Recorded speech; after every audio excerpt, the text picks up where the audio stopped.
Assalamualaikum warahmatullahi wabarakatuh. Selamat siang teman-teman se-Indonesia.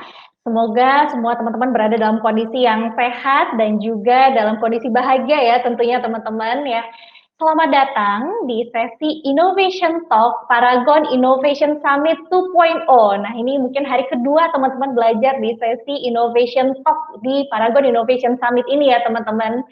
Sebelumnya, saya ingin mengucapkan terima kasih atas kehadiran dari teman-teman semuanya di dalam sesi kita kali ini, di mana sesi ini akan membahas tentang topik yang berjudul Innovative Strategies in Realizing Equitable Distribution of Healthcare in Indonesia. Nah, perkenalkan, saya di sini selaku moderator, saya Suci, teman-teman, dan di tengah-tengah kita sudah hadir para narasumber kita yang luar biasa, di mana dari beliau-beliau ini kita nantinya akan bisa membahas tentang inovasi seputar pelayanan kesehatan di Indonesia ya, teman-teman ya.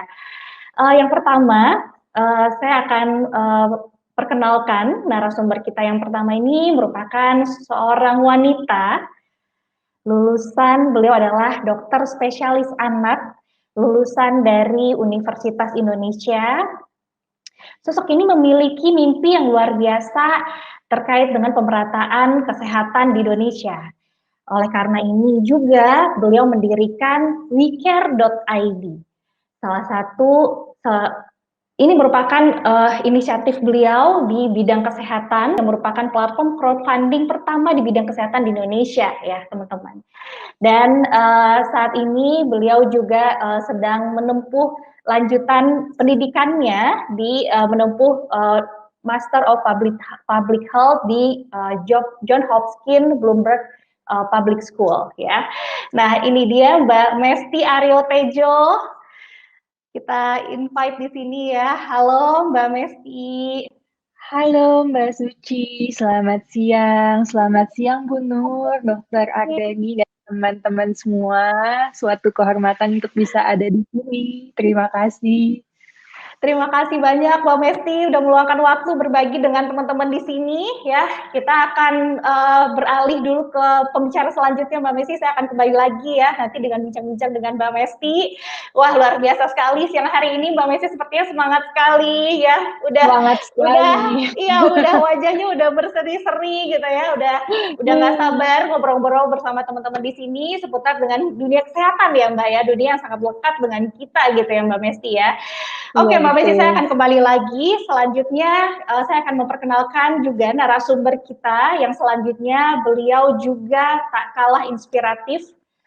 Beliau ini merupakan seorang dokter yang pada saat pandemi COVID di Indonesia masuk ke Indonesia, beliau kita kenal ya karena beliau waktu itu ada juga sebagian yang menyebutnya patriot pandemi ya, karena waktu itu beliau merupakan orang yang berjasa juga dalam penanganan COVID di Sumatera Barat di awal-awal pandemi, dan saat ini sosok ini diamanahi menjadi tenaga ahli Menteri Kesehatan terkait penanganan pandemi COVID-19.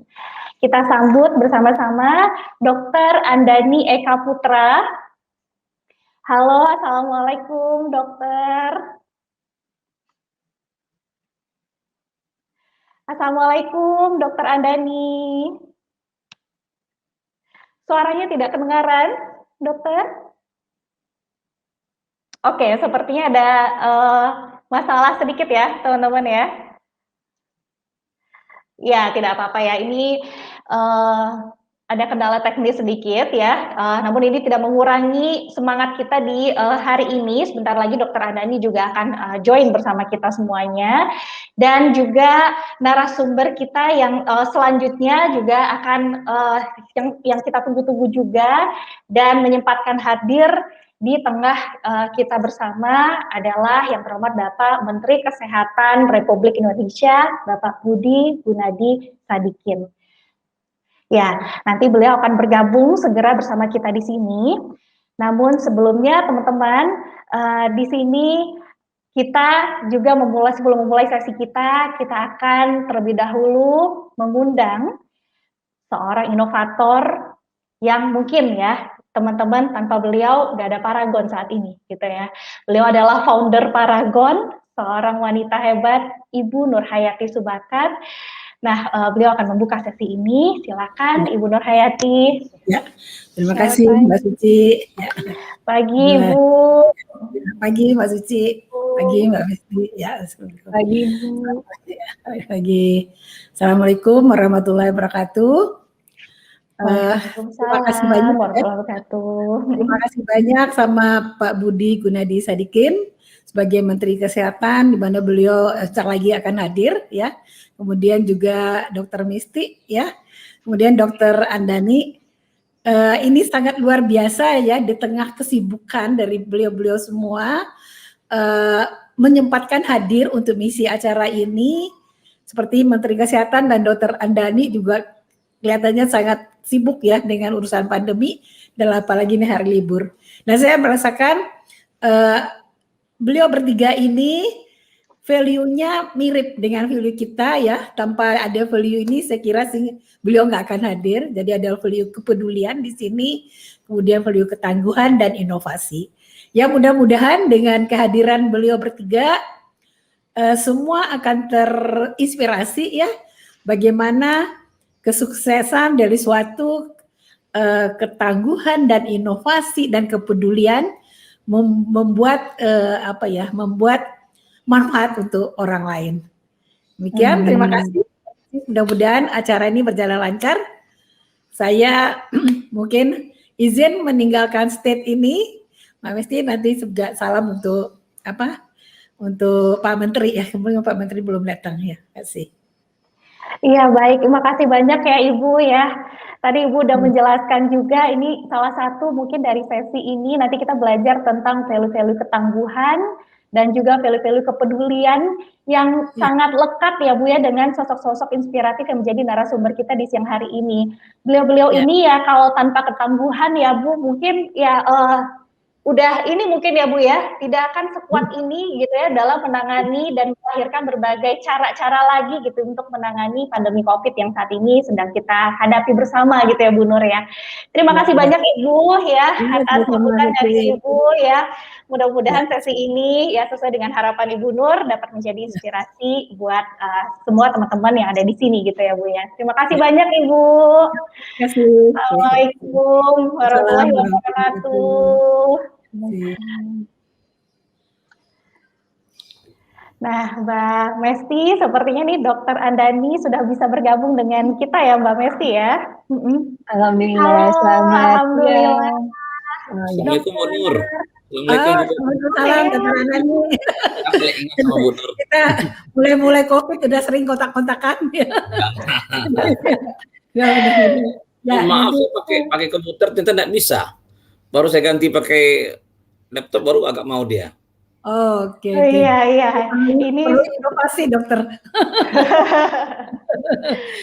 Luar biasa nih Dokter Andani. Sudah menempatkan hari libur dan pasti pekerjaannya luar biasa nangani pandemi ya. Ini mudah-mudahan menjadi inspirasi untuk semua peserta di hari ini. Kan berkat Ibu Nur juga. Kita awal-awal COVID ingat. Awal-awal ya Dok ya. Assalamualaikum Mbak Suci, Dokter Mesti. Waalaikumsalam Dokter. Waalaikumsalam Dokter Andani. Salam kenal. Ya, jadi memang di awal-awal COVID itu ada kolaborasi ya Dok ya. Saat itu dokter membuat satu laboratorium uji COVID di Sumatera Barat gitu ya Dok ya. Dan di sini juga ini pertama kali waktu itu ya Bu PCR dari Paragon saat itu juga Ibu Nur langsung ini Dokter Andani gitu ya untuk mensupport gitu penanganan COVID di awal-awal gitu ya Bu Nur ya. Ini luar biasa sekali. Inilah kolaborasi gitu ya Dokter Andani juga dan mensupport juga gerak cepat dari inovasi yang lahir dari Dokter Andani saat itu gitu. Nah ini luar biasa nih teman-teman. Kalau saya bilang Bu Nur, lab kita di Padang itu kayak lab rakyat Bu Nur, lab bersama-sama. Karena prosesnya bersama-sama. Ya. Sekarang juga masih gitu Bu Nur. Kita kayak makan juga dikasih orang, kayak kursi juga dikasih orang. Iya. Sekarang mesin PCR kita udah 6. Oh, udah 6 ya? Alhamdulillah. Kita bisa maksimal 1 hari itu 8.000, Bu. Oh, ya. 1 hari ya. Oke. Jadi nggak. Ya, ini sama-sama. Jadi kolaborasi ini sama nih. Ini kita dengan Dokter Andani, Dokter Misti itu sama. Ya betul. Ya, kepedulian, kolaborasi sehingga bisa maju bersama-sama. Ya, masih. Iya Bu Nur ya, ini alhamdulillah kita dipertemukan di sesi siang hari ini. Ya kalau katanya itu ya Bu ya, yang memiliki niat baik itu akan dipertemukan saja gitu ya Bu ya, momennya gitu kan kita nggak tahu, tapi Allah atau Tuhan Yang Maha Esa itu mempertemukan nih niat baik dari orang-orang yang ingin memberikan manfaat gitu ya Bu Nur. Oke, terima kasih banyak Ibu ya. Atas sambutannya di siang hari ini ya Ibu. Kami akan melanjutkan bincang-bincang ya Bu bersama Dokter Mesti dan juga Dokter Andani dan juga nantinya Pak Budi Gunadi Sadikin begitu beliau sudah bisa ready untuk join gitu. Terima kasih banyak Ibu Nur. Ya, baik. Oke ya teman-teman, tadi ada sambutan Bu Nur Hayati Subakat memberikan sambutan pembuka bagi sesi kita yang luar biasa, dan tadi diawali oleh satu perbincangan yang hangat ya teman-teman sekalian, dan selanjutnya kita akan mulai ngobrol-ngobrol dan berbincang nih dengan narasumber kita yang sudah hadir di sini. Kita berbicara sesuai dengan topik kita di siang hari ini mengenai inovasi di bidang pelayanan kesehatan di Indonesia ya. Nah, mungkin yang pertama saya ingin menyapa Mbak Mesti. Ya, Mbak Mesti. Halo Mbak Mesti ya. Halo Mbak Suci. Iya, ini Mbak Mesti udah luar biasa ini Mbak. Energinya nyampe ya Mbak ya untuk berbagi di siang hari ini. Nah, Mbak Mesti ya. Mbak Mesti di sini ya selaku yang memang praktisi kesehatan juga gitu ya Mbak. Terus Mbak Mesti di sini juga aktif gitu ya Mbak melalui wecare.id gitu. Nah, kalau Mbak Mesti melihat Indonesia ini secara keseluruhan gitu ya Mbak ya, kita kan merupakan negara yang luas ya Mbak, dari Sabang sampai Merauke gitu ya. Masalah pelayanan kesehatan Indonesia ini tentunya merupakan masalah yang kita punya banyak tantangan juga di dalamnya. Nah, kalau Mbak Mesti sendiri nih Mbak gitu ya, bagaimana melihat kondisi saat ini tentang pemerataan kesehatan di pelayanan kesehatan di Indonesia? Oke, terima kasih banyak Mbak Suci pertanyaannya. Mungkin saya harus belajar banyak juga nih dari Dokter Andani, kemudian dari Pak Budi tentang keseluruhan sistem kesehatan di Indonesia. Nah, saya itu lebih sebagai pekerja di lapangan begitu ya Mbak ya, di grassroots, dan saya bersyukur sekali karena pengalaman saya bekerja di rumah sakit di perifer, di Ruteng Flores, tetapi saya juga 5 tahun di pusat rujukan nasional, jadi melihat sekali betapa adanya ketimpangan yang cukup mengganggu hati gitu ya Mbak, mengusik hati tentang ketimpangan tersebut, di mana saya yakin sebenarnya kesehatan itu adalah hak seluruh manusia. Mungkin saya bisa cerita sekitar 9 tahun yang lalu, mungkin teman-teman juga ada yang pernah mendengar cerita saya ini, bahwa saya waktu itu bekerja di Ruteng, di satu-satunya rumah sakit di 3 kabupaten, membawahi 800.000 penduduk. Dan ketika saya menjaga IGD, malam-malam itu hanya saya satunya dokter di rumah sakit itu, saking keterbatasannya sumber daya manusia, dan datanglah seorang korban tabrak lari, seorang ibu, seorang polwan gitu. Dia datang masih keadaan sadar, kemudian dia muntah dan akhirnya kehilangan kesadarannya.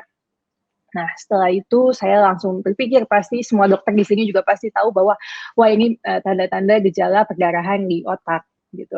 Hingga akhirnya distabilkan, kami bilang ke keluarganya, Bapak, istri Bapak harus dirujuk. Kami nggak punya dokter bedah saraf, istri Bapak harus dirujuk ke rumah sakit besar, ke Bali atau ke Jakarta. Kemudian bapaknya bilang, waduh dokter, uang dari kami dari mana bawa ibu ke sana? Kami mau makan apa di sana? Naik apa kami ke sana? Kami tidak punya uang dokter. Walaupun mereka punya jaminan kesehatan, tetapi rujukan juga tidak ditanggung dan fasilitas di sana sangat terbatas. Kami serahkan saja kepada Tuhan dokter. Dan akhirnya pasiennya meninggal. Dan ini hanya satu kisah dari ratusan kisah yang saya temui di rumah sakit perifer. Mungkin dokter Andani juga banyak bertemu kasus seperti ini, bahwa pada akhirnya banyak pasien-pasien yang harusnya bisa selamat, bisa ditata laksana optimal, tetapi karena keterbatasan fasilitas, akhirnya mereka meninggal. Dan itu sangat mengusik sekali. Nah, selain itu, permasalahan yang lain adalah yang ditemukan di perifer. Ini 9 tahun yang lalu ya, saya bekerja di sana, adalah alat dan obat yang dasar tidak ada, listrik yang tidak adekuat, serta penyebaran dokter spesialis yang sangat tidak merata. Ternyata 9 tahun sudah berlalu dan sekarang pun saya bertanya teman-teman yang di lapangan, ternyata permasalahannya masih sama gitu. Walaupun berdasarkan riset Rivaskes 2019 sebenarnya semua sudah mulai membaik, tetapi bayangkan saja gambaran puskesmas di DKI Jakarta itu rasionya 7,3 puskesmas per kecamatan. Jadi setiap kecamatan ada 7 puskesmas. Sedangkan di Papua Barat 0,7 puskesmas per kecamatan, yang artinya tidak semua puskesmas memiliki, semua kecamatan memiliki puskesmas. Kemudian juga ketidaktersediaan dokter. Di Papua itu sekitar 43,5% ketersediaan dokter di puskesmas. Jadi banyak sekali puskesmas-puskesmas yang kosong. Begitu juga pengalaman saya waktu di NTT. Saya ke puskesmas, nggak ada dokternya, nggak ada perawatnya, kosong. Begitu juga yang memprihatinkan apa Mbak? Tensimeter ternyata yang sesimpel itu, sesederhana itu, di Papua Barat itu adanya tensi di puskesmas itu hanya 60,5%. Dan ketersediaan listrik di Papua Barat juga masih 43%. Dan ini juga menceritakan waktu saya di Ruteng, Mbak, saya mau pakai alat, tahu kan kalau kita nonton TV itu ada alat kejut jantung. Iya, Itu Mbak. ketika, jadi alatnya itu selama saya bekerja di rumah sakit tuh nggak pernah dipakai. Jadi ketika ada pasien henti jantung, alatnya ada di gudang. Kita harus nyari kunci gudang gitu dan lain-lain. Akhirnya pas dipasang ke stop kontak, jebret, semua listrik mati. Listriknya nggak, Semua listrik nggak kuat di IGD itu. Dan akhirnya tidak bisa terpakai alatnya dan pasiennya meninggal. Jadi ini adalah contoh-contoh ketidakmerataan. Sementara di pusat rujukan nasional pun ketika saya bekerja sebagai PPDS anak, semua tenaga kesehatan di sistem rujukan itu sudah overwork. Kami bisa bekerja 36 jam non-stop, kemudian banyak pasien-pasien yang plafon BPJS-nya sudah mentok, pasiennya penyakit kronik, keluarganya sudah lama tidak bekerja, hingga akhirnya banyak pelayanan juga walaupun di pusat rujukan banyak yang tidak optimal. Nah, ini hal-hal yang seharusnya bisa dicari solusinya, kemudian kira-kira seperti inilah gambaran ketidakmerataan layanan kesehatan di negara kita. Oke, menarik Mbak Mesty paparannya tadi ya, dan ini ya berdasarkan data-data kondisi yang ada di lapangan juga gitu ya Mbak ya. Ya di sini ya kita masih memiliki banyak pekerjaan rumah juga gitu ya Mbak, yang tentunya membutuhkan tanggung jawab lintas pihak juga di sini dan peran serta dari semuanya juga di sini. Betul. Melalui inovasi-inovasi yang tentunya ini ya kita semua tuh sebenarnya bisa dengan ketemu masalah tadi, contohnya gitu ya, Mbak Mesty 9 tahun yang lalu ketemu sebuah kondisi gitu ya Mbak, dan akhirnya Mbak Mesty bergerak untuk membuat sebuah platform gitu. Nah ini sebagai contoh salah satu ini ya Mbak ya, langsung mencoba menyelesaikan karena benar-benar memahami saat itu masalahnya, dan Mbak Mesty bergerak gitu kan, apa yang bisa dilakukan untuk terkait dengan masalah tersebut gitu. Iya Mbak Mesty, nah ini bergerak kali ya Mbak, kayak Mbak Suci bilang. Ya ini yang menjadi inspirasi dari Mbak Mesty ya Mbak ya di bidang kesehatan ini gitu ya, ketika 9 tahun lalu seperti itu. Dan tadi Mbak Mesty juga cerita ternyata 9 tahun berlalu gitu ya, ya memang mungkin ya Mbak karena kita merupakan negara dengan jumlah penduduk yang besar dan juga kita tersebar juga di berbagai area kita tuh luas gitu ya Mbak ya, kepulauannya tuh luas gitu. Dan saat ini berdasarkan Mbak Mesty tadi paparkan ya ke kita ya teman-teman, di daerah-daerah khususnya daerah perifer memang terkait dengan fasilitas kesehatan, terkait dengan sumber daya tenaga kesehatannya sendiri dan juga dokter gitu ya Mbak Mesty, ini masih sangat kurang begitu ya Dok ya, untuk masalah kondisi saat ini yang ada gitu. Oke Mbak Mesty, ini nanti menarik untuk kita lanjutkan bincang-bincang kita. Namun saya akan beralih dulu nih ke Dokter Andani ya Mbak Mesty. Nah, Ya, Dok, baik. tadi Mbak Mesti tadi memberikan satu pengalaman beliau juga ya, Dok ya. Saat itu berada di daerah perifer juga gitu ya, dan kemudian mengalami sendiri seperti apa penanganan-penanganan ataupun fasilitas kesehatan, kualitas pelayanan kesehatan kita yang memang masih belum merata begitu ya, Dok ya. Nah, Dokter Anandi sendiri gitu ya sebagai saat ini yang berada di garda depan juga terhadap penanganan COVID-19 ini, saya ingin bertanya, Dok gitu. Nah, menurut dokter saat ini yang berhadapan langsung ya, Dok ya, di lapangan gitu ya, seperti apa sih, Dok, tantangan yang dihadapi dalam menangani khususnya nih terkait dengan pandemi COVID-19 ini, Dokter Anandi? Ya. Jadi saya lebih banyak bergerak dari posisi testing ya, karena saya di laboratorium. Memang sebelum ini saya juga di rumah sakit sebagai salah satu direksi di situ, tapi saya rasa lebih bagus saya menjelaskan mengenai bagaimana kondisi testing kita. Mungkin lebih menarik seperti itu. Jadi gini, konsep pemerintah jelas, memutus rantai penularan. Nah, secara epidemiologi, proses ini bisa dilakukan dengan cara tentu edukasi dan meningkatkan kemampuan tracing dan testing. Ternyata dalam kondisinya edukasi sulit dilakukan, mudah dikatakan, tapi sulit memberikan pemahaman kepada masyarakat. Kalau kita urut ya daerah-daerah yang paling maju, misalnya di Pulau Jawa, kemudian sampai ke daerah-daerah, terus maka tingkat kepatuhan juga akan berkurang. Ya, jadi orang menggunakan masker itu berkurang. Kalau di Jakarta mungkin agak patuh ya, tapi masuk ke Sumatera mulai berkurang. Masuk ke Kalimantan, Sulawesi mulai berkurang. Nah, itu realita. Jadi edukasi bagus sekali dan harus dikerjakan, tapi sulit melakukan dalam waktu pendek. Nah, kami di situ di Sumatera Barat, waktu itu sekitar bulan Maret ya, itu tidak ada hasil, itu lama sekali keluarnya. Udah dikirim 15 hari, hasil tidak juga keluar. Sehingga di daerah lain udah ada positif, Sumatera Barat belum ada positif. Jadi karena kita bergerak di laboratorium, kita punya lab riset sendiri, punya beberapa peralatan yang bisa digunakan. Jadi kita beranikan diri bicara sama Pak Gubernur untuk mengembangkan lab sendiri. Nah, komitmen kita waktu itu adalah bagaimana kita membantu Sumatera Barat dengan penguatan pada posisi testing. Itu yang kita lakukan. Jadi penguatan provinsi ini dengan testing.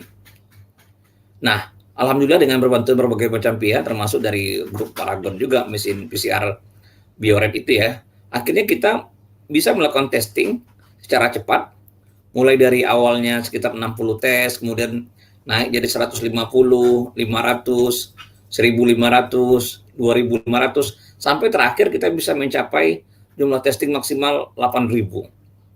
Pertanyaannya adalah, bagaimana kita bisa melakukan itu?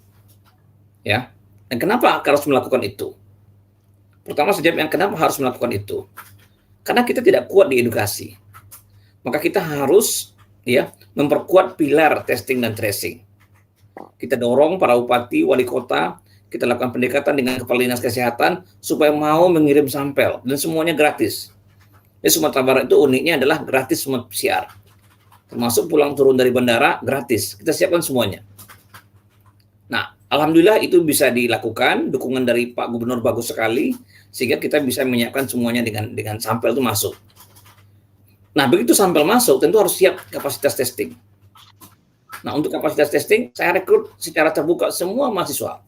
Jadi kalau Mbak lihat di lab saya, semuanya mahasiswa. Kita punya 100 sampai 120 orang tenaga teknis kita sekitar 80, itu semuanya adalah mahasiswa. S1, S2, S3.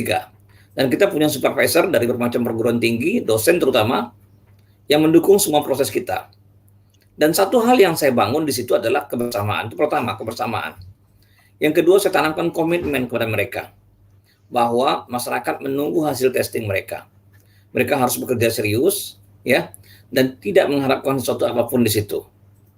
Jadi saya masih ingat sekali ya, pada waktu kita pertama di lab, semua anggota tim itu sudah siap untuk masuk, tapi mereka tidak punya keberanian untuk masuk karena takut. Ini kan COVID, belum tahu gimana-gimananya. Akhirnya saya sebagai leader pada waktu itu saya langsung masuk. Saya sudah 2 tahun tidak nge-lab, tapi karena kondisi itu saya masuk, saya kerjakan semuanya. Dan sejak itulah tim saya berani. Bahasa saya cuma satu saja kepada tim saya, bahwa kalian bekerjalah secara maksimal, bekerjalah secara optimal, ya, bahwa semuanya kita serahkan kepada Tuhan. Satu prinsip yang harus kita pegang adalah setiap kebaikan yang kita lakukan itu akan dapat balasan dari Tuhan melalui cara-cara yang kita tidak tahu. Pada waktu itu kita tidak punya fasilitas apa-apa, kita tidak punya sarana yang cukup, tapi alhamdulillah setelah itu banyak yang masuk ke kita, banyak alat, bantuan-bantuan dana dan sebagainya. Kita punya donatur yang cukup banyak, saya lihat ya, bantuan dari berbagai macam donatur untuk kita dalam pengembangan lab. Alhamdulillah, sampai saat ini kita bisa menyelesaikan kalau sekitar 2.300 sampel, bisa kita siapkan dalam waktu 24 jam. Dan kita tidak perlu banyak lab.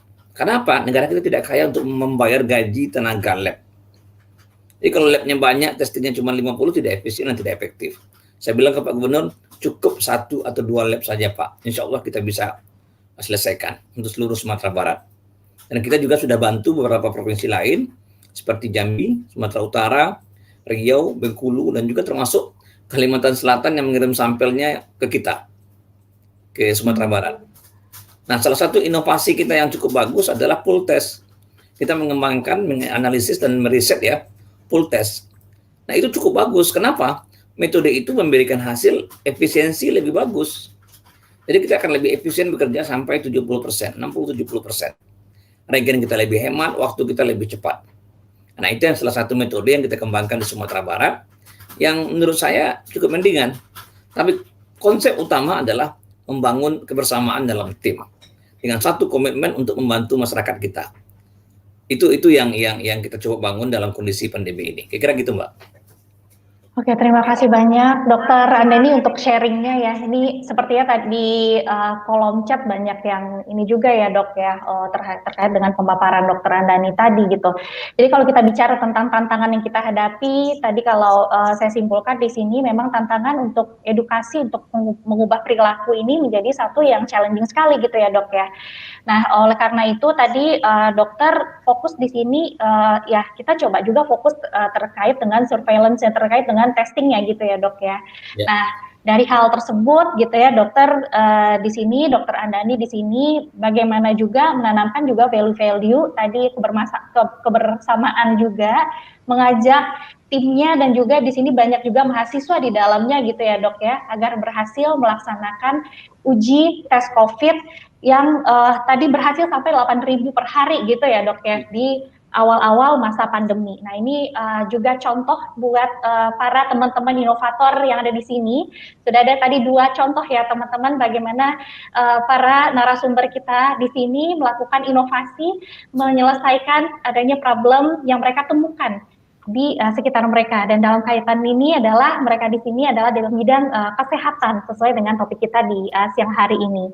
Nah, terima kasih dokter, dan kali ini teman-teman narasumber kita yang tadi sudah kita coba perkenalkan di awal sudah hadir juga di tengah-tengah kita. Ya, kita akan mengundang sebentar lagi beliau adalah sosok yang dipercaya saat ini dalam penanganan COVID-19 di Indonesia. Nah, beliau diamanahi sebagai Menteri Kesehatan Republik Indonesia sejak akhir tahun lalu ya. Inilah Bapak Budi Gunadi Sadikin. Kami undang Bapak, halo Bapak, selamat siang. Yang Pak Menteri. Iya. Ya maaf lagi di jalan Dok. Ya. Silakan Ibu. Ya, terima kasih banyak banget ya Pak Menteri di tengah kesibukannya sudah hadir di acara ini. Ini saya kira sih Pak Menteri memang orang yang sangat peduli ya dan inovasi. Ini mudah-mudahan menginspirasi semua yang mendengarkan di sini. Jadi kembali lagi terima kasih banyak. Sudah mengisi acara yang di tengah hari libur juga nih. Jadi saya kira Pak Budi Sadikin ini termasuk yang kita harus kasih contoh karena value beliau sama dengan value Paragon. Terima kasih. Assalamualaikum warahmatullahi wabarakatuh. Waalaikumsalam warahmatullahi wabarakatuh. Terima kasih Ibu Nur. Ya, assalamualaikum warahmatullahi wabarakatuh. Selamat Selamat siang Pak Budi. Selamat siang, Satu selamat siang. kehormatan Bapak bisa Pak di tengah kesibukan Bapak ya Pak. Saat ini sedang di jalan juga ini Pak ya. Ya, Pak Budi, Pak Budi, di sesi kali ini kita akan membahas seputar inovasi Pak terkait peningkatan pelayanan kesehatan di Indonesia. Nah, jadi di sini teman-teman yang ikut di sesi ini ingin belajar bersama dan mudah-mudahan terinspirasi Pak untuk terkait dengan inovasi di bidang kesehatan ini Pak Budi ya. Nah, Pak Budi, tadi kita udah bincang-bincang dengan Dokter Mesti dan juga Dokter Andani di sini yang juga selaku narasumber kita di sini terkait dengan perkembangan pelayanan kesehatan di Indonesia, Pak. Gitu. Nah, di mana tadi dari Dokter Andani juga menyampaikan dengan konteks terkait dengan COVID gitu, dan Dokter Mesti juga menyampaikan sesuai dengan pengalaman beliau juga sebagai pelaku atau praktisi di bidang kesehatan itu sendiri gitu. Nah, kepada Pak Budi gitu ya Pak, saya ingin menanyakan Pak gitu. Saat ini Bapak merupakan seorang yang sangat berperan gitu Pak ya. Suara saya kedengaran Bapak, mohon maaf Pak Budi. Aman ya Pak? Kedengaran jelas. Kedengaran ya. Nah, Pak Budi, saat ini Bapak sebagai seorang yang sangat berperan ya Pak di bidang kesehatan di Indonesia, ya Bapak diamanahi menjadi Menteri Kesehatan Republik Indonesia. Nah, menurut pandangan dari Pak Budi, bagaimana Pak realisasi implementasi inovasi di bidang pelayanan kesehatan di Indonesia selama 10 tahun terakhir ini, Pak Budi? Ya, terima kasih ya Mbak Suci. Ibu Nur ya, Pak. Mbak Mesti sama Pak Andi ini rekan-rekan sekalian ya. Assalamualaikum warahmatullahi wabarakatuh. Maaf saya sambil di jalan ya. Cuma saya mau share sedikit. Saya tuh pernah pertama kali ketemu Mesti itu di Davos. Waktu itu pertama kalinya namanya Sustainable Development Goals itu disusun. Nah, saya ingat tuh kesehatan masuk yang nomor 3. Isinya simple sih. Promoting healthy life and well-being for all people and all ages. Jadi kalau saya lihat ada 4 hal yang mesti diingat yang sudah disetujui oleh seluruh pemimpin industri kesehatan di dunia. Dia harus promote healthy life, gitu ya. Well-being itu jadi lebih ke arah kesehatan benar-benar ya. Bukan hanya menyembuhkan penyakit, tapi juga membangun orang sehat. Bukan hanya menyembuhkan penyakit, tapi menciptakan orang sehat. Dan kalau saya lihat 2 kata itu, promoting healthy lives and well-being, penekanannya lebih ke menciptakan orang yang sehat, instead of menyembuhkan orang yang sakit, gitu ya. For all people ini artinya ada isu equitable di sini ya, baik yang kaya maupun yang miskin, yang tinggal di kota maupun yang tinggal di desa, gitu ya. Orang yang sukunya dominan dan sukunya minoritas, apapun agamanya, kalau saya lihat itu ada di situ. Ya, ada unsur equity-nya tuh di all people dan all ages. Artinya mulai dari lahir sampai dia mati. Karena saya juga belajar beda-beda itu treatment untuk orang yang bayi dan orang yang tua gitu ya, untuk wanita remaja dan wanita yang sudah punya anak 2 atau 3 itu berbeda sekali treatmentnya, dan itu harus diberikan untuk memastikan healthy life dan well-being itu bisa dirasakan oleh mereka di seluruh rentang umur itu. Nah, jadi dari keempat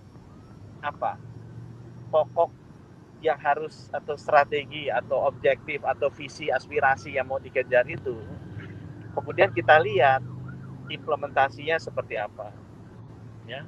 Hal lain di dunia juga yang saya akhir-akhir ini dapat, karena jadi Menteri Kesehatan jadi sering webinar sama menteri-menteri kesehatan lain ya. Waktu itu ada Michael Porter tuh bicara di acara meeting menteri-menteri kesehatan G20 ya. Dia agak nyindir kita sih yang di Kementerian Kesehatan. Dia bilang begini, itu namanya industri kesehatan adalah industri yang tidak sustainable, karena pertumbuhan biaya kesehatan hampir di seluruh negara di dunia itu di atas pertumbuhan ekonominya negara tersebut. Jadi kalau Indonesia misalnya pertumbuhan ekonominya sekarang ya sebelum pandemi 4 atau 5%, pertumbuhan biaya kesehatannya itu 10% atau 12%. Itu hampir terjadi di seluruh negara. Itu seperti misalnya ya suaminya naik gajinya cuma 5% setahun, istrinya minta tambahan gaji dari suaminya, jatah dari suaminya 10% setahun. Ya udah pasti kan suatu saat nggak akan kekejar. Dan sesudah dianalisa, kenapa? Hipotesanya adalah itu tadi, karena kita terlampau banyak fokusnya, waktunya, uangnya, tenaganya dipakai untuk menyembuhkan orang sakit. Di sisi kuratif, bukan menciptakan orang sehat. Di sisi yang preventif promotif. Dan saya mencoba ambil contoh di pandemi ini aja, COVID ya. Kalau kita mau sehat, promotif preventif, paling kita butuhnya vitamin C, vitamin D, zinc sedikit sama masker. Ya sebulan 1 juta aja udah berlebih aku rasa. Tapi begitu kita masuk rumah sakit, mesti kasih antivirus tuh. Oseltamivir murah, tapi udah pakai remdesivir udah mahal tuh puluhan juta. Kalau badai sitokinnya udah keluar, mesti ada apa? Anti-interleukin 6 tuh. Actemra misalnya dikeluarin. Wah itu udah ratusan juta. Mahal sekali. Jadi memang mahal kalau kita melakukan intervensi kesehatan itu di ujung. Ya. Pada saat kita sakit. Harusnya lebih di awal-awal. Kita hidup lebih sehat ya dibandingkan dengan di ujung. Dan di ujung juga nggak produktif. Orangnya nggak bisa kerja. Dan sebagus-bagusnya rumah sakit, siapa sih yang mau masuk di rumah sakit? Lebih enak tinggal di rumah sendiri. Jadi paradigma manajemen kesehatan atau paradigma kebijakan kesehatan itu memang seharusnya dilakukan lebih ke hulu, bukan ke hilir. Ya. Supaya itu tadi, supaya kedepannya ini sustainable. Nah, masukan lain yang juga saya terima adalah omong antara hulu dan hilir ini adalah data bahwa negara kaya Amerika itu health cost per kapitanya $12.000. Tapi rata-rata life expectancy-nya 79 tahun. Kalau kita bandingin dengan Jepang yang health cost per kapitanya cuma $5.000, artinya setengahnya lebih dari Amerika, life expectancy-nya 84 tahun. Jadi kadang-kadang ditanyakan tuh sama si Michael Porter. Nah, jadi uang yang dikeluarkan oleh rakyat Amerika demikian banyak buat apa? Kalau bukan buat menambah kesehatannya mereka dan hidup lebih panjang. Apa untuk beli obat lebih banyak? Atau untuk bayar rumah sakit lebih mahal? Apa itu purpose-nya uang dikeluarkan oleh pemerintah, oleh individu dan oleh negara? Kan harusnya enggak. Apalagi kalau dibandingkan dengan Kuba yang cuma $1.000 per kapita per tahun, life expectancy-nya sama dengan Amerika yang 79. Nah, kok bisa begitu? Ya karena Kuba lebih banyak kasih vaksin di awalnya ya, vaksin wajibnya. Dan itu contoh-contoh yang sangat mempengaruhi pola berpikir saya ke depan. Jadi saya melihat harusnya kebijakan kesehatan ini benar-benar lebih membuat apa? Roadmap ya, peta jalan, keputusan, payung, hukum, regulasi bagaimana orang bisa hidup lebih sehat. Insentif uang harusnya dianggarkan gimana orang bisa hidup lebih sehat, bukan mengobati orang sakit. Namanya juga Menteri Kesehatan, bukan Menteri Kesakitan gitu. Jadi harusnya kita ngurus orang sehat, bukan ngurus orang sakit gitu. Kalau nggak ya rubah aja namanya menterinya Menteri Kesakitan. Nah ini nggak mudah. Aku iseng-iseng lihat misalnya anggaran BPJS ya 95% buat kuratif, sedikit sekali yang buat testing, screening, apa segala macam ini.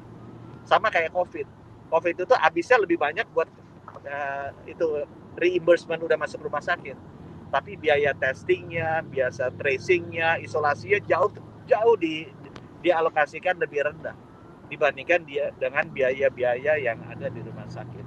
Which harusnya tidak demikian. Nah, aku berhenti dulu di situ untuk kemudian nanti kalau mau ada pertanyaan-pertanyaan yang lain. Dan banyak inovasi-inovasi yang harusnya bisa dilakukan ya oleh teman-teman di sisi promotif dan preventif. Silakan. Oke, terima kasih Pak Budi untuk tadi penjelasannya ya.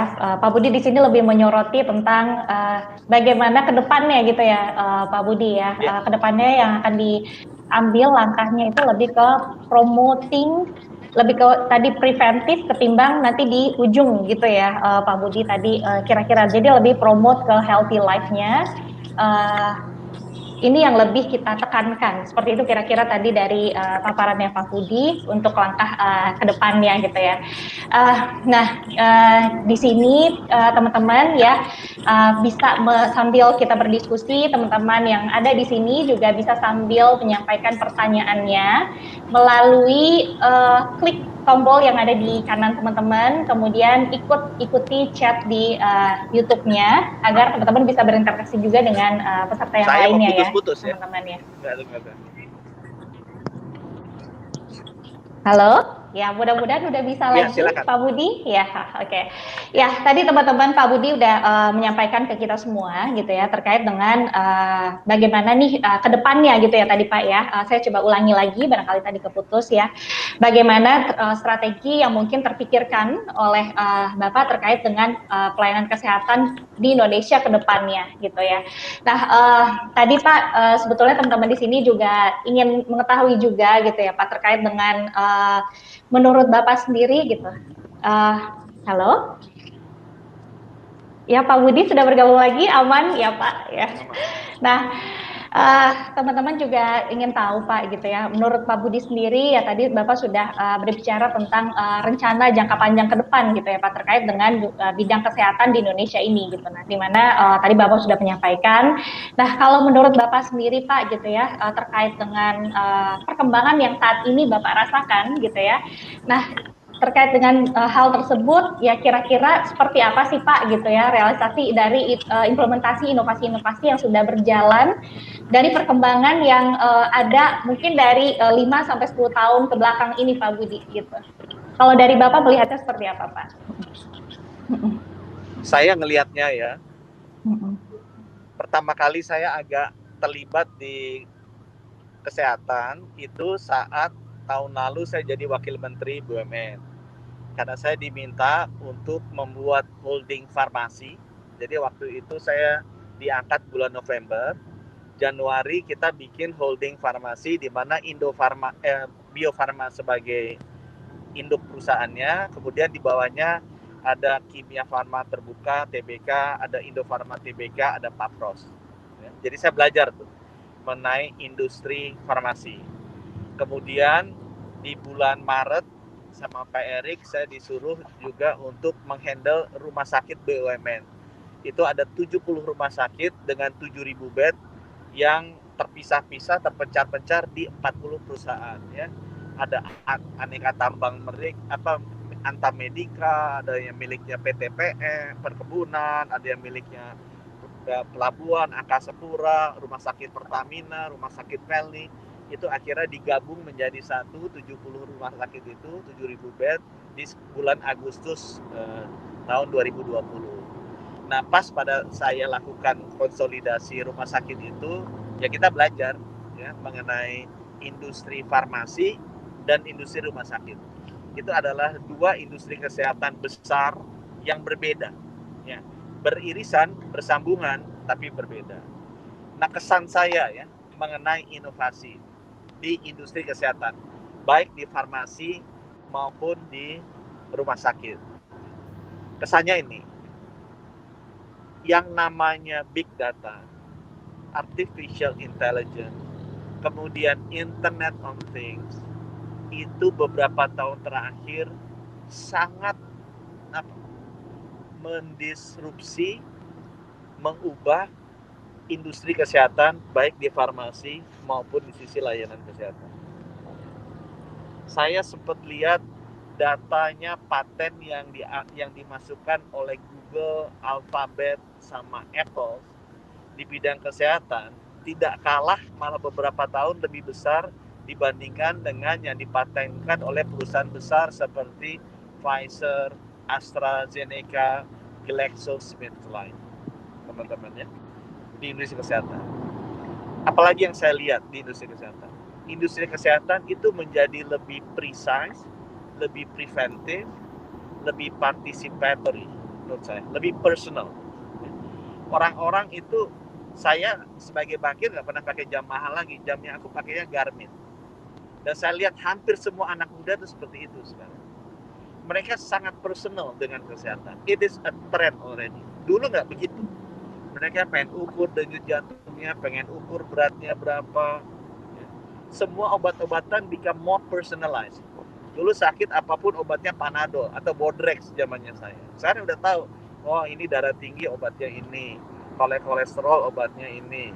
Kalau kolesterolnya tinggi, misalnya pakai Lipitor, kapan mesti pakai Crestor, kapan mesti pakai yang lain. It's become very very personal and precise obat-obatan. Dan people become more participative. Orang lebih involved, lebih terlibat, dia lebih lakukan itu sendiri. Banyak sekarang, dulu orang nggak pernah bilang, oh kita divaksin cacar, kita nggak pernah tanya efikasinya berapa vaksin cacar. Ini vaksin cacarnya bikinan mana, kan nggak pernah kan.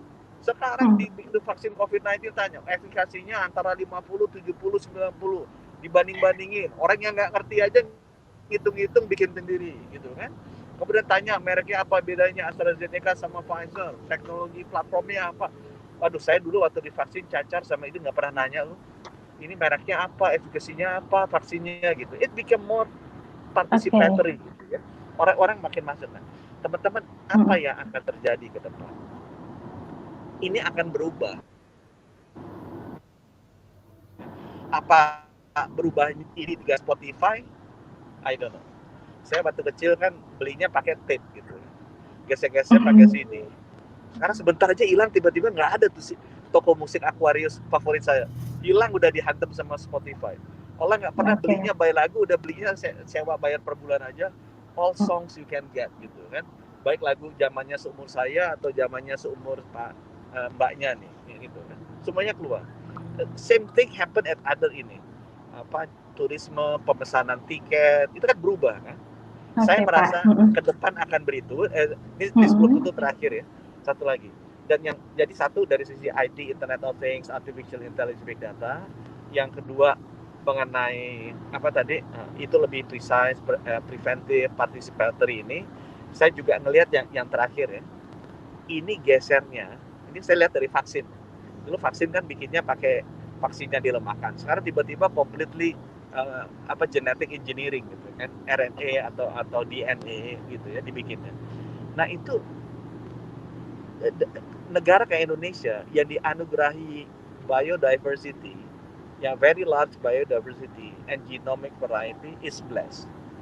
Karena kita sebenarnya bisa menggunakan keunggulan kita di bidang biodiversity sama keanekaragaman genomik ini untuk menyusun farmasi obat-obatan baru. Ya. Saya bilang ke teman-teman Telkom, waktu itu saya juga pegang Telkom, ini yang terakhir nih, sebelum nanti saya berhenti ya. Telkom itu punya corporate venture capital, punya uang $100 juta. Dia spending banyak di information technology startup dan selalu referensinya di West Coast yang ada di California Bell. Saya bilang ke Telkom, oke, saya approve tambahan $400 juta supaya fundnya corporate venture capital jadi 500. Tapi why don't you start investing not only di information technology startup, tapi di biotechnology startup. Bukan hanya referensinya startup di West Coast, tapi startup yang ada di East Coast. Bukan hanya startup yang ada di Californian Belt, tapi yang ada di Boston, Massachusetts Belt. Karena aku percaya ke depannya, ini akan merubah landscape industri kesehatan Indonesia. Begitu, dan a lot of innovation akan terjadi, sama seperti inovasi di information technology yang mendisrupsi banyak industri musik, hotel, taksi, travel, airline, dan lain sebagainya. Terima kasih. Oke, terima kasih banyak Pak Budi untuk tadi paparannya. Jadi sebetulnya banyak sekali ya Pak. Ya, ini juga terkait dengan salah satu pertanyaan yang sudah muncul nih Pak Budi ya dari teman-teman kita yang ada di sini. Nah, ini dari Mbak Safina ya, tentang bagaimana sebetulnya kita sebagai masyarakat bisa membantu akselerasi pelayanan kesehatan di Indonesia. Apa kontribusi yang bisa kita lakukan ini gitu. Nah, ini mungkin saya pengen beralih mungkin ke Dr. Mesty ya, Dok ya. untuk menjawab pertanyaan berikut. Silakan, dokter. Ya, terima kasih banyak Mbak Safina pertanyaannya.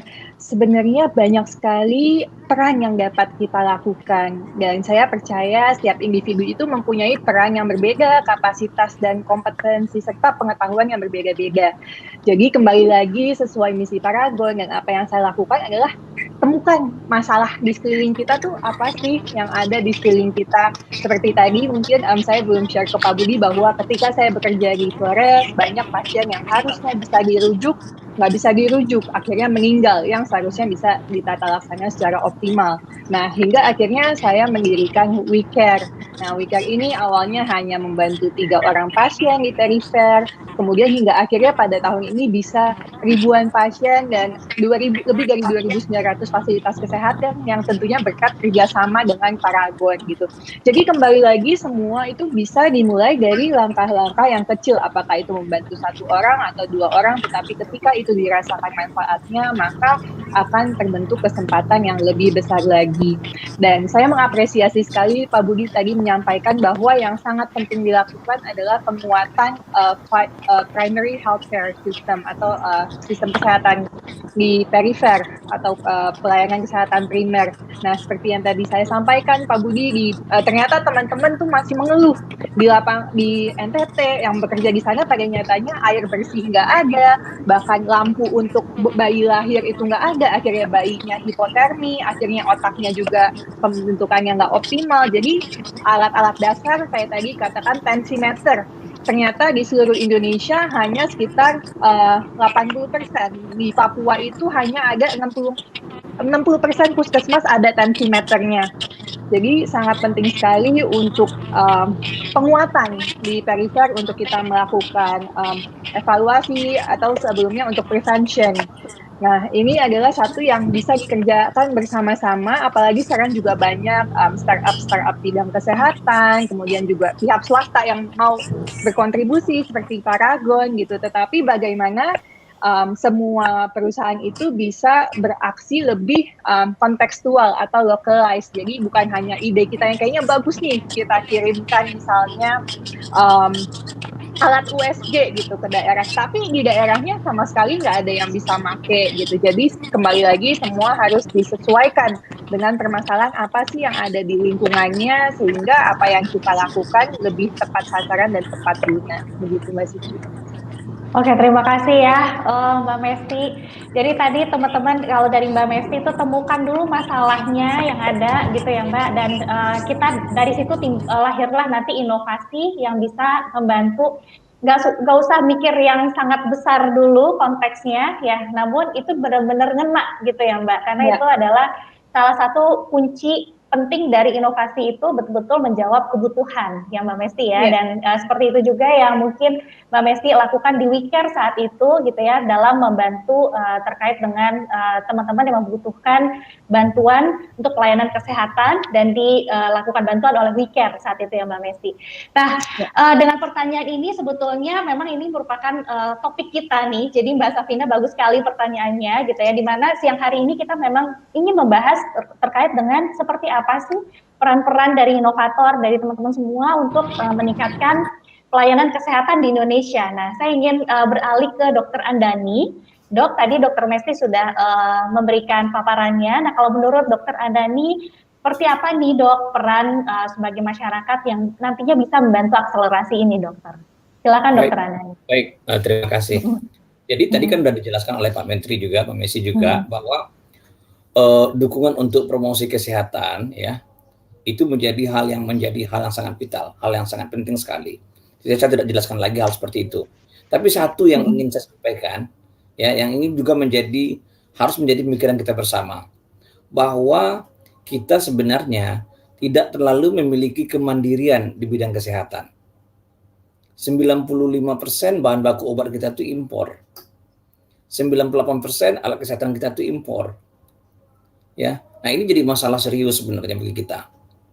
Begitu kita ada krisis sedikit, kita diembargo misalnya, habislah kita.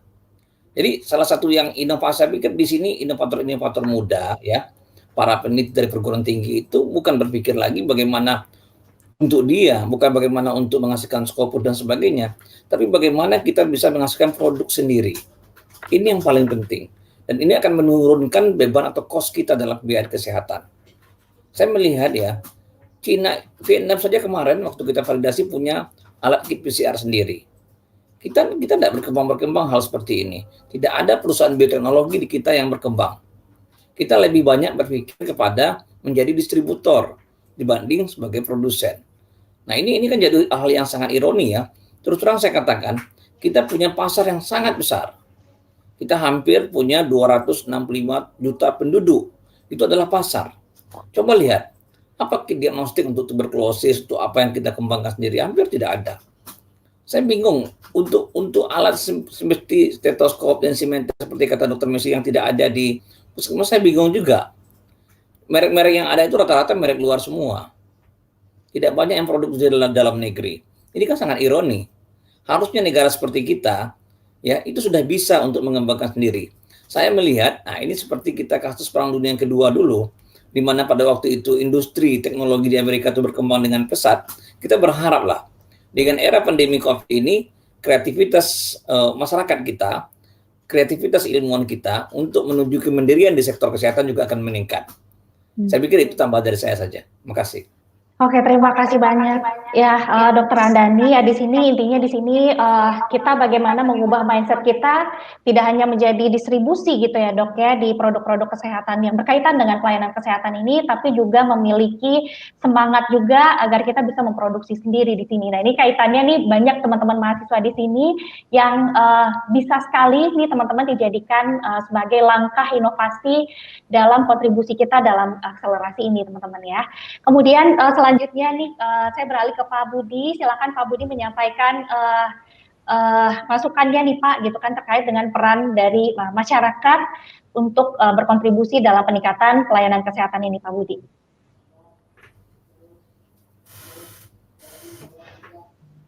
Semoga Bapak bisa dengar saya ya Pak. Bisa dengar ya?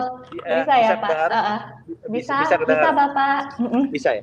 Jadi kita bisa mulai dengan diri kita sendiri ya. Terus kita ajak keluarga kita ajak komunitas kita. Itu tadi, kita harus hidup sehat teman-teman.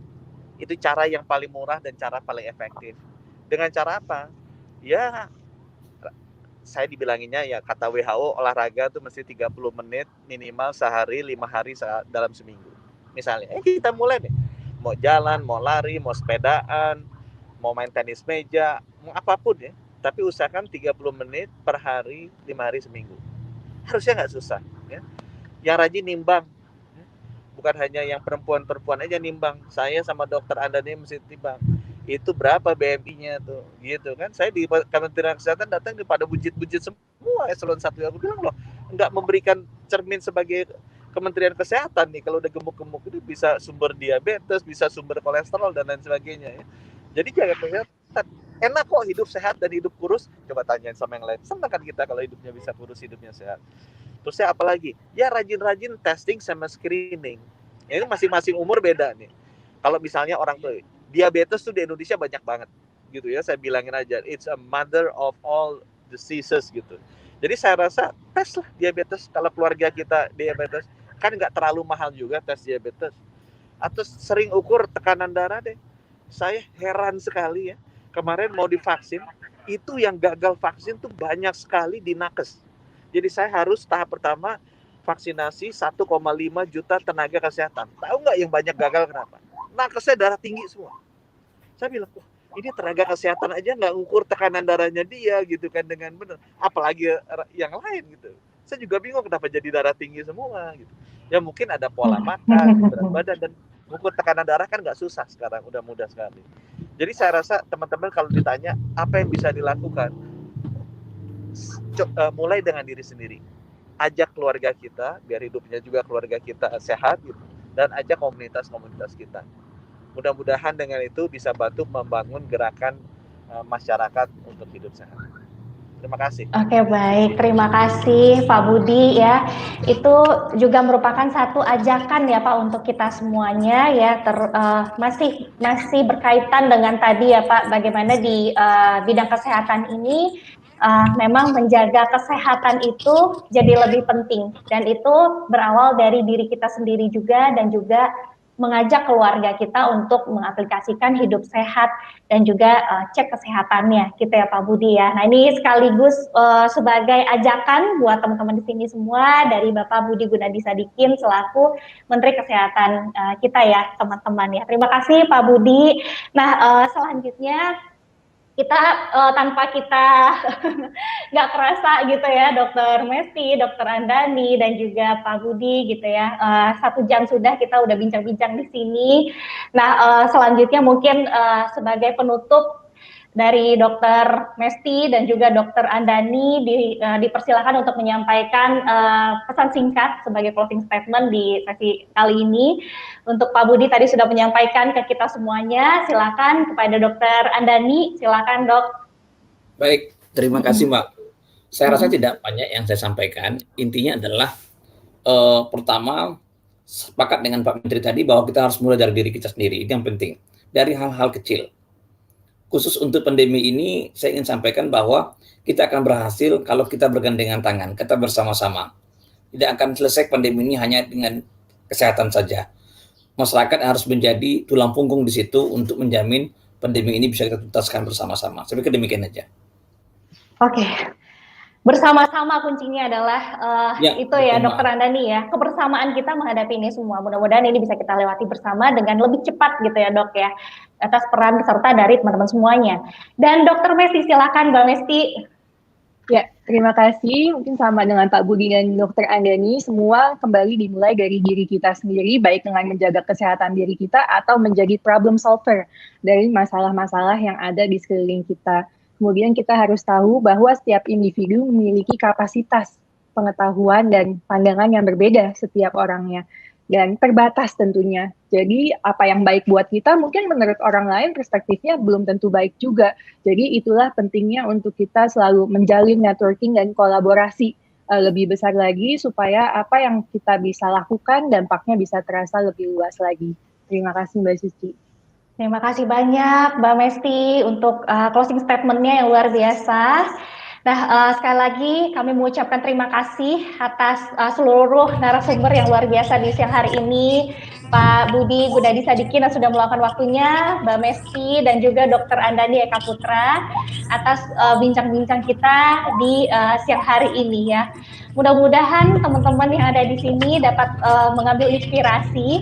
Boleh kalau kita recap dengan singkat ya, dari perbincangan tadi kita ada ya dari Mbak Mesti, contohnya adalah seorang inovator yang melihat ketika merasakan masalah, kemudian memikirkan bagaimana inovasinya sehingga memiliki dampak juga melalui wecare.id terhadap akses pelayanan kesehatan di Indonesia. Dokter Andani melalui background beliau dan juga memberikan inovasi terkait dengan pandemi COVID-19 yang melanda di Indonesia ini, bagaimana action langsung terhadap uji tes COVID ataupun proses testing yang ada di sini. Kemudian tadi beliau juga menyarankan juga di sini atas untuk agar kita bisa mengembangkan kebersamaan dalam khususnya ya dalam menghadapi tantangan dari pandemi, menghadapi penanganan dari pandemi COVID-19 ini gitu ya dokter ya, sehingga kita bisa bersama-sama itu tadi. Dan itu juga disampaikan oleh Mbak Mesti tadi gitu ya, perluaslah networking agar teman-teman inovator di sini bisa berbuat sesuatu yang lebih berdampak lagi bagi percepatan peningkatan pelayanan kesehatan di Indonesia. Dan Pak Budi Gunadi Sadikin sudah menyampaikan juga ke kita semua bahwa untuk meningkatkan kesehatan di Indonesia sendiri, kita punya banyak sekali tantangan dan mulailah dari diri kita sendiri gitu ya Pak. Benar banget, kalau itu tidak memulai dari diri kita sendiri, maka ya apapun yang kita lakukan di sini juga tidak memiliki dampak ya, karena kesadaran dari diri sendiri untuk menjaga kesehatan ini dan juga lewat keluarga dan sekitar kita yang lebih luas lagi, mudah-mudahan Indonesia akan lebih sehat ke depannya ya. Sekali lagi terima kasih untuk Pak Budi, Dokter Andani, dan juga Dokter Mesti atas waktunya di siang hari ini, dan juga teman-teman yang ada di sini ya, luar biasa sekali teman-teman mengikuti sesi ini dengan sangat bersemangat. Nah demikian teman-teman sesi Innovation Talk dengan tema strategi inovasi dalam pemerataan pelayanan kesehatan di Indonesia. Nah, terima kasih sekali lagi buat seluruh narasumber dan juga teman-teman yang sudah hadir di sesi ini. Nah, berikutnya jangan lupa saksikan terus Paragon Innovation Summit di sesi-sesi berikutnya. Saya selaku moderator mohon undur diri dulu dari sesi ini. Mohon maaf atas segala kekurangannya ya teman-teman, dan tetap semangat berinovasi, dan kita ketemu lagi di sesi berikutnya. Innovation for the greater good. Assalamualaikum warahmatullahi wabarakatuh. Selamat siang teman-teman.